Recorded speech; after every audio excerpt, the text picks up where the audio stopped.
ನಮಸ್ಕಾರ friends, welcome back. Video ಶುರು ಮಾಡೋದಕ್ಕೂ ಮುಂಚೆ ನಿಮ್ಮ ಜೊತೆ ಒಂದು ಸಣ್ಣ ಮೈಂಡ್ ಗೇಮ್ ಮಾಡೋಣ. ಪ್ಲೀಸ್ ಇದನ್ನು ಸ್ಕಿಪ್ ಮಾಡಬೇಡಿ. ನಾನು 2 ಸಿಂಪಲ್ ಪ್ರಶ್ನೆ ಕೇಳ್ತೀನಿ. ವಿಡಿಯೋ ಪಾಸ್ ಮಾಡಬೇಡಿ, ತಕ್ಷಣ ನಿಮ್ಮ ಮನಸ್ಸಲ್ಲಿ ಉತ್ತರ ಕೊಡಿ. ರೆಡಿ? ಪ್ರಶ್ನೆ 1. ನಿಮ್ಮ ಮನೆಯ ಹಾಲ್ನಲ್ಲಿರುವ ಗೋಡೆಗೆ, ವಾಲ್ಗೆ ಯಾವ ಬಣ್ಣ ಬಳದಿದ್ದಾರೆ? ಟಕ್ಕಂತ ಹೇಳಿ. ಪ್ರಶ್ನೆ 2. ನಿಮ್ಮ ಬೆಸ್ಟ್ ಫ್ರೆಂಡ್ ಅಥವಾ ನಿಮ್ಮ ತಂದೆ ಪ್ರತಿದಿನ ಕೈಗೆ ಕಟ್ಟುವ ವಾಚ್ ಇದೆಯಲ್ಲ, ಅದು ಯಾವ ಕಂಪನಿ ವಾಚ್? ಅದರ ಕಲರ್ ಏನು? ಬೆಲ್ಟ್ ಲೆದರಾ ಅಥವಾ ಚೈನಾ? ಸ್ವಲ್ಪ ಯೋಚನೆ ಮಾಡ್ತಾ ಇದ್ದೀರಾ ಅಲ್ವಾ? ಕಣ್ಮುಂದೆ ಬರ್ತಿದೆ, ಆದರೆ ಕ್ಲಿಯರಾಗಿ ನೆನಪಾಗ್ತಿಲ್ಲ, ಎಲ್ಲ ಬ್ಲರ್ ಆಗ್ತಿದೆ. ಯಾಕೆ? ನೀವು ಆ ಗೋಡೆಯನ್ನು, ಆ ವಾಚ್ನ ನಿಮ್ಮ ಜೀವನದಲ್ಲಿ 1000 ಸಲ ನೋಡಿದ್ದೀರಾ, ಪ್ರತಿದಿನ ನೋಡ್ತೀರಾ, ಆದರೆ ಆ ಮಾಹಿತಿ ನಿಮ್ಮ ಮೆದುಳಿಗೆ ರಿಜಿಸ್ಟರ್ ಆಗಿಲ್ಲ. ಇಲ್ಲಿಯೇ ಇರೋದು ಜೀವನದ ಅತಿ ದೊಡ್ಡ ರಹಸ್ಯ ಫ್ರೆಂಡ್ಸ್. ಶರ್ಲಾಕ್ ಹೋಮ್ಸ್ ಒಂದು ಮಾತು ಹೇಳ್ತಾನೆ, you see but you do not observe. ಇದರ ಅರ್ಥ ಏನು ಗೊತ್ತಾ? ನೀವು ಕೇವಲ ನೋಡ್ತಾ ಇದ್ದೀರಾ, ಆದರೆ ಗಮನಿಸ್ತಾ ಇಲ್ಲ. ಕಣ್ ತೆರೆದ ತಕ್ಷಣ ಎಲ್ಲರೂ ನೋಡ್ತಾರೆ, ಆದರೆ ಅಬ್ಸರ್ವೇಷನ್ ಅನ್ನೋದು ಬೇರೆನೇ ಲೆವೆಲ್. ಯಾರು ಈ ಅಬ್ಸರ್ವೇಷನ್ ಪವರ್ ಬೆಳೆಸ್ಕೊಳ್ತಾರೋ ಅವರ ಲೈಫ್ ಸ್ಕಿಲ್ಸ್ 10 ಪಟ್ಟು ಜಾಸ್ತಿ ಆಗುತ್ತೆ. ಅವರಿಗೆ ಬೇರೆಯವರಿಗೆ ಕಾಣಿಸದ ಅವಕಾಶಗಳು, ಆಪರ್ಚುನಿಟೀಸ್ ಕಾಣಿಸೋಕೆ ಶುರುವಾಗುತ್ತೆ. ಇವತ್ತು ನಾವು ನಿಮ್ಮ ಕಣ್ಣಿಗೆ ಬಿದ್ದಿರೋ ಆ ಫಿಲ್ಟರ್ನ ತೆಗೆಯೋಣ. ನಾವು ಮಾತನಾಡೋಣ 3ನೇ ಕಣ್ಣಿನ ಬಗ್ಗೆ. ಈಗ ಸೈನ್ಸ್ ಬಗ್ಗೆ ಮಾತಾಡೋಣ, ಆದರೆ ಬರೀ ಬೋರಿಂಗ್ ನಂಬರ್ಸ್ ಬೇಡ. ಮೆದುಳು ನಿಜವಾಗ್ಲೂ ಹೇಗೆ ಕೆಲಸ ಮಾಡುತ್ತೆ ಅಂತ ನೋಡೋಣ. ನಾವು ಅಂದ್ಕೊಂಡಿದ್ದೀವಿ ನಮ್ಮ ಕಣ್ಣುಗಳು ಒಂದು ಕ್ಯಾಮ್ರಾ ತರಹ ಅಂತ. ನಾವು ಕಣ್ಣು ಬಿಟ್ಟಾಗ ವಿಡಿಯೋ ರೆಕಾರ್ಡ್ ಆಗುತ್ತೆ ಅಂತ. ತಪ್ಪು, 100% ತಪ್ಪು. ನಿಮ್ಮ ಮೆದುಳು ಒಂದು ಪ್ರಿಡಿಕ್ಷನ್ ಮಷೀನ್. ಇದನ್ನು ಅರ್ಥ ಮಾಡ್ಕೊಳ್ಳೋದು ತುಂಬ ಇಂಪಾರ್ಟೆಂಟ್. ಒಂದು ರಿಯಲ್ ಲೈಫ್ ಉದಾಹರಣೆ ಕೊಡ್ತೀನಿ, ಕಲ್ಪನೆ ಮಾಡ್ಕೊಳ್ಳಿ. ನೀವು ಪ್ರತಿದಿನ ಓಡಾಡೋ ನಿಮ್ಮ ಮನೆಯ ಮೆಟ್ಟಿಲುಗಳು ಅಂದರೆ ಸ್ಟೇರ್ಸ್ ಇಳಿಯುವಾಗ ನೀವು ಯಾವತ್ತಾದರೂ ನಿಮ್ಮ ಕಾಲುಗಳನ್ನು ನೋಡ್ತೀರಾ? ಇಲ್ಲ ತಾನೆ. ನೀವು ಫೋನ್ ನೋಡಿಕೊಂಡೇ ಅಥವಾ ಕಣ್ಣು ಮುಚ್ಕೊಂಡೇ ಮೆಟ್ಟಿಲು ಇಳಿಬೋದು. ಯಾಕಂದರೆ ನಿಮ್ಮ ಮೆದುಳು ಮುಂದಿನ ಮೆಟ್ಟಿಲು ಎಲ್ಲಿದೆ ಅಂತ ಆಲ್ರೆಡಿ ಪ್ರಿಡಿಕ್ಟ್ ಮಾಡಿರುತ್ತೆ. ಆದರೆ ಕತ್ತಲಲ್ಲಿ ಮೆಟ್ಟಿಲು ಇಳಿಯುವಾಗ ಕೊನೆ ಮೆಟ್ಟಿಲು ಮುಗಿದಿದೆ ಅಂತ ಗೊತ್ತಿಲ್ಲದೆ ನೀವು ಇನ್ನೊಂದು ಸ್ಟೆಪ್ ಇದೆ ಅಂದ್ಕೊಂಡು ಗಾಳಿಯಲ್ಲಿ ಕಾಲಿಟ್ಟಾಡಿ ಏನಾಗುತ್ತೆ? 1 ಸೆಕೆಂಡ್ ಎದೆ ಜಲ್ ಅನ್ನುತ್ತೆ ಅಲ್ವಾ? ಹಾರ್ಟ್ ಬೀಟ್ ಫಾಸ್ಟ್ ಆಗುತ್ತೆ, ಬಾಡಿ ಬ್ಯಾಲೆನ್ಸ್ ತಪ್ಪುತ್ತೆ. ಯಾಕೆ ಹೀಗಾಯಿತು? ಯಾಕಂದರೆ ಅಲ್ಲಿವರೆಗೂ ನಿಮ್ಮ ಮೆದುಳು ರಿಯಾಲಿಟಿ ನೋಡ್ತಾನೇ ಇರಲಿಲ್ಲ. ಅದು ಕೇವಲ ನಿಮ್ಮ ಹಳೆಯ ಮೆಮೊರಿ ಇಟ್ಕೊಂಡು ಪ್ರಪಂಚವನ್ನು ಆಟೋಫಿಲ್ ಮಾಡ್ತಾ ಇತ್ತು. ಯಾವಾಗ ಆ ಪ್ರಿಡಿಕ್ಷನ್ ಫೇಲ್ ಆಯಿತೋ, ಗಾಳಿಯಲ್ಲಿ ಕಾಲು ಬಿತ್ತೋ, ಆಗ ಮಾತ್ರ ನಿಮ್ಮ ಬ್ರೈನ್ಗೆ ಶಾಕ್ ಆಗಿ ಎಚ್ಚರ ಆಯಿತು. ನಿಮ್ಮ ಮೆದುಳು ಪ್ರತಿ ಸೆಕೆಂಡ್ ನಿಮ್ಮ ಕಣ್ಣುಗಳ ಜೊತೆ ಇದೇ ಆಟ ಆಡ್ತಿದೆ. ನಮ್ಮ ಮೆದುಳಿಗೆ ಒಂದು ದೊಡ್ಡ ಪ್ರಾಬ್ಲಮ್ ಇದೆ, ಅದು ಎನರ್ಜಿ ಉಳಿಸ್ಬೇಕು.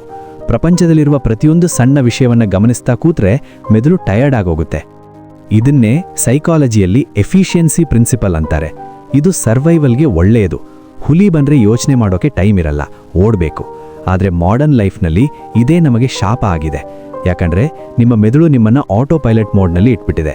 ನೀವು ಬೆಳಗ್ಗೆ ಎದ್ದೇಳೋದು, ಬ್ರಷ್ ಮಾಡೋದು, ಗಾಡಿ ಓಡಿಸೋದು ಎಲ್ಲವೂ ಈ ಆಟೋ ಪೈಲಟ್ ಮೋಡ್ನಲ್ಲೇ ನಡೆಯುತ್ತೆ. ನೀವು ಝಾಂಬಿ ತರಹ ಬದುಕ್ತಾ ಇದ್ದೀರಾ.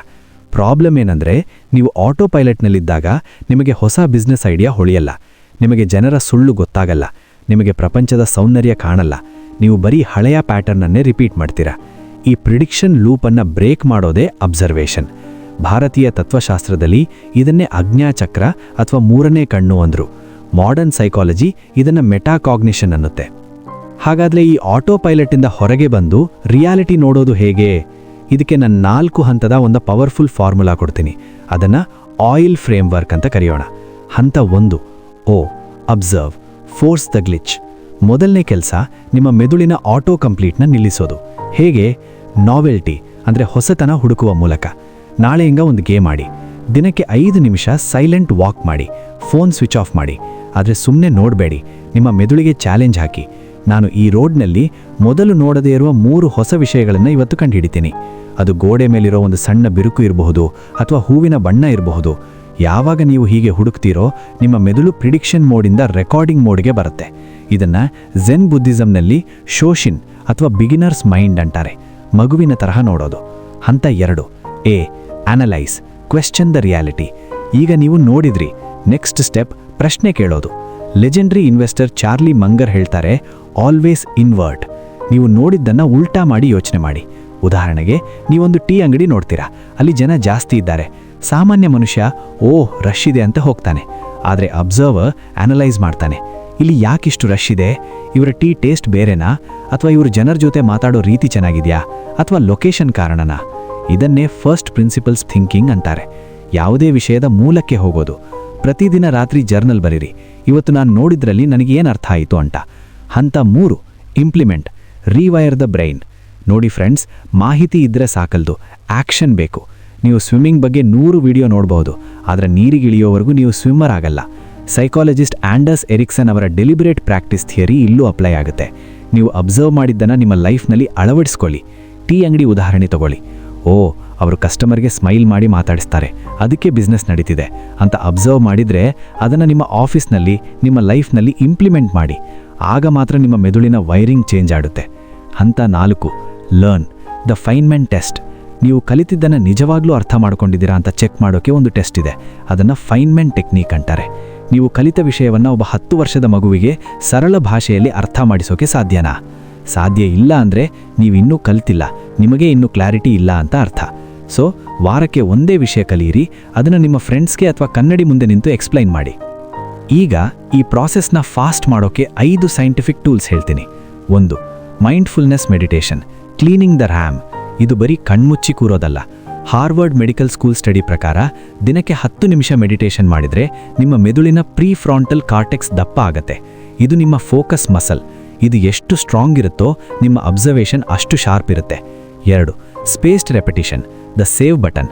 ನಾವು ಕಲಿತಿದ್ದು 24 ಗಂಟೆಯಲ್ಲಿ 70% ಮರ್ತು ಹೋಗ್ತೀವಿ. ಇದನ್ನು ಫಾರ್ಗೆಟಿಂಗ್ ಕರ್ವ್ ಅಂತಾರೆ. ಇದನ್ನು ಸೋಲಿಸೋಕೆ ಕಲಿತಿದ್ದನ್ನು 1 ದಿನ, 3 ದಿನ, 7 ದಿನ ಬಿಟ್ಟು ಮತ್ತೆ ರಿವೈಸ್ ಮಾಡಿ. ಆಗ ಮೆದುಳು ಅದನ್ನು ಇಂಪಾರ್ಟೆಂಟ್ ಫೈಲ್ ಅಂತ ಪರ್ಮನೆಂಟ್ ಮೆಮೊರಿಗೆ ಹಾಕುತ್ತೆ. 3, the 5 seconds rule, beat the fear. ಮೆಲ್ ರಾಬಿನ್ಸ್ ಅವರ ರೂಲ್. ನಿಮಗೆ ಏನಾದರೂ ಐಡಿಯಾ ಬಂತು ಅಥವಾ ಏನಾದರೂ ಗಮನಿಸಿದ್ರಿ ಅಂದರೆ ತಕ್ಷಣ ಆ್ಯಕ್ಷನ್ ತಗೊಳ್ಳಿ. 5, 4, 3, 2, 1 ಅಂತ ಕೌಂಟ್ ಮಾಡಿ ಕೆಲಸ ಶುರು ಮಾಡಿ. ಇಲ್ಲಾಂದರೆ 5 ಸೆಕೆಂಡ್ ಆದಮೇಲೆ ನಿಮ್ಮ ಹಳೆಯ ಆಟೋ ಪೈಲಟ್ ಬ್ರೈನ್ ಬಂದು ಬೇಡ ಗುರು, ರಿಸ್ಕ್ ಯಾಕೆ ಅಂತ ತಡೆಯುತ್ತೆ. 4, ಜರ್ನಲಿಂಗ್, ಪ್ಯಾಟರ್ನ್ ರೆಕಗ್ನಿಷನ್. ದಿನಕ್ಕೆ 15 ನಿಮಿಷ ಬರೀರಿ. ಇದನ್ನು ಬ್ರೈನ್ ಡೌನ್ಲೋಡ್ ಅನ್ನಿ. ಬರೆಯುವಾಗ ನಿಮಗೆ ನಿಮ್ಮ ಲೈಫ್ನ ಪ್ಯಾಟರ್ನ್ಗಳು ಕಾಣಿಸೋಕೆ ಶುರುವಾಗುತ್ತೆ. ನಾನು ಯಾಕೆ ಯಾವಾಗಲೂ ಹೀಗೆ ಮಾಡ್ತೀನಿ ಅನ್ನೋ ಪ್ರಶ್ನೆಗೆ ಉತ್ತರ ಸಿಗುತ್ತೆ. 5, ಎನ್ವೈರ್ನ್ಮೆಂಟ್ ಡಿಸೈನ್. ನಮಗೆಲ್ಲ ಸ್ಟ್ರಾಂಗ್ ವಿಲ್ ಪವರ್ ಇರಲ್ಲ, ಅದಕ್ಕೆ ನಮ್ಮ ಪರಿಸರವನ್ನೇ ಡಿಸೈನ್ ಮಾಡಬೇಕು. ಅಬ್ಸರ್ವ್ ಮಾಡೋಕ್ಕೆ ಕಷ್ಟ ಆಗ್ತಿದೆಯಾ? ಫೋನ್ನ ಬೇರೆ ರೂಮಲ್ಲಿಡಿ, ಪೆನ್ ಪೇಪರ್ ಕಣ್ಮುಂದೆ ಇಡಿ. Make bad habits hard and good habits easy. ನೋಡಿ ಫ್ರೆಂಡ್ಸ್, ನೀವು ಇಲ್ಲಿವರೆಗೂ ವಿಡಿಯೋ ನೋಡಿದ್ದೀರಾ ಅಂದರೆ ನೀವು ಆಲ್ರೆಡಿ 90% ಜನಕ್ಕಿಂತ ಮುಂದೆ ಇದ್ದೀರಾ. ನಿಮ್ಮಲ್ಲಿ ಆ ಹಸಿವಿದೆ. ಈಗ ನಿಮಗೊಂದು ಚಾಲೆಂಜ್. ನಿಮಗೆ ನಿಜವಾಗ್ಲೂ ಲೈಫ್ ಚೇಂಜ್ ಮಾಡ್ಕೋಬೇಕು ಅನ್ನೋ ಹಸಿವಿದ್ರೆ ಕಮೆಂಟ್ ಸೆಕ್ಷನಲ್ಲಿ ಈಗಲೇ ಟೈಪ್ ಮಾಡಿ, ಐ ವಿಲ್ ಅಬ್ಸರ್ವ್. ಸುಮ್ಮನೆ ವಿಡಿಯೋ ನೋಡಿ ಬಿಡಬೇಡಿ. ಮುಂದಿನ 21 ದಿನ ಆಯಿಲ್ ಚಾಲೆಂಜ್ ತಗೊಳ್ಳಿ. ಮೊದಲೇ 7 ದಿನ ದಿನಕ್ಕೆ 10 ನಿಮಿಷ ಜಡ್ಜ್ ಮಾಡದೆ ಗಮನಿಸಿ, ಪ್ರಿಡಿಕ್ಷನ್ ಆಫ್ ಮಾಡಿ. ಮುಂದಿನ 7 ದಿನ ಅದನ್ನು ಅನಲೈಸ್ ಮಾಡಿ. ಕೊನೆಯ 7 ದಿನ ಕಲಿತಿದ್ದನ್ನು ಬೇರೆಯವರಿಗೆ ಕಲಿಸಿ. ನಿಮ್ಮ 3ನೇ ಕಣ್ಣು ಯಾವತ್ತೂ ಮುಚ್ಚಿರಲಿಲ್ಲ, ಅದು ಕೇವಲ ತೆರೆಯೋದಕ್ಕೆ ಕಾಯ್ತಾ ಇತ್ತು. ಇಂದಿನಿಂದ ನೋಡೋ ರೀತಿ ಬದಲಾಗಲಿ. Observe more, learn faster, live better. ಎಷ್ಟು ಜನ ಆ್ಯಕ್ಷನ್ ತಗೊಳ್ತೀರಾ ನೋಡೋಣ. All the best.